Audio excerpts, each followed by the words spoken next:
Hello guys, welcome to my channel Informant. On November 26, 1930, a news story was published on the front page of Canada's The Meriden Daily General newspaper, titled Village of the Dead. The viewer had disappeared somewhere in the remote area of North Canada. This is Anjikuni Lake, on the shore of which a small village called Eskimo lived. There were about 100 to 150 people who lived in this league. They used to live by catching fish. This is an area of North Canada where only a few thousand people live on an area of millions of square kilometers of rice, not thousands, and the reason for this is the harshest climate here. Other animals are also hunted in this pass area, and many hunters stay here. It was a cold day in November 1930 when a hunter named Liebel hunted in this area. He did not know that when it got dark, he had an idea in his mind that he would go as before to spend the night with an Eskimo tribe on the banks of Lake Anjikuni. They were famous enough to be flattered, so Joe Level packed his things and started walking towards the Eskimos. He could hear the sound of his footsteps, although he had done this before, but now something was definitely abnormal, as normal whenever he came near the village, the sounds of dogs barking, which the people of the village heard. But on approaching the village at daybreak, there was only desolation and silence. Feeling all this, Joe increased the speed of his steps. He felt that the villagers might be sleeping or have gone somewhere now. From a distance, he could also see the tents of the village, one of which was also showing smoke, but even when he approached, he did not hear anyone's voice.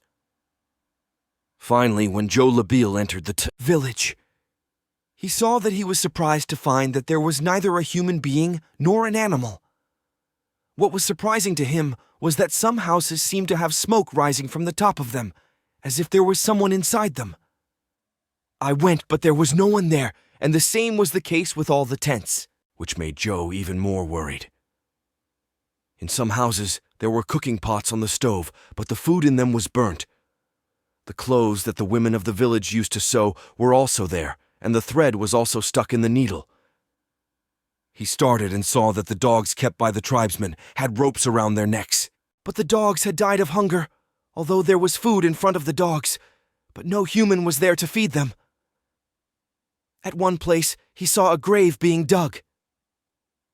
Looking at this grave, it seemed that it had not been dug for a long time. At the time, he was quite scared to see all this scene. People here always keep their dogs with them when they go anywhere, but after seeing all this, it seemed that something strange had happened here, which has forced people to go somewhere suddenly, so much so that they even left their dogs, clothes, food, and could not put out the burning fire. After reaching the telegram office, he contacted the Royal Canteen Mounted Police campus and explained the situation to them. Someone has attacked here and killed all the people of the village, but if it had happened, if there were any traces of blood in the village, if there was no blood, then some things would have been scattered due to the violence. The police immediately went to find the villagers. Therefore, a search operation was started. In this search operation, a very strange thing was seen, which maybe even Joe had not noticed.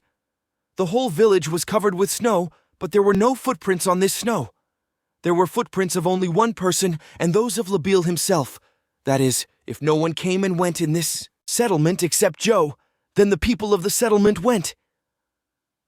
Where did you go? There was ice on the top, and the boats of the villagers were standing on the ground, because there is no hunting of fish in this season. That is why the boats were pulled on the ground and parked if there was an arrow in the village lake. If they had gone somewhere, or someone had killed them and thrown them in the league, then the layer of ice above the lake must have burned the wood. The matter has been going on for a long time. There were many questions in front of the policeman, but there was not a single answer. After several months of search operation, the police finally closed the case as unsolved and closed it forever. Also, people forgot about it. After 50 years of this incident, in 1984, writers named Roger Burr and Nigel Blundell wrote an article and tried to connect this whole issue with aliens.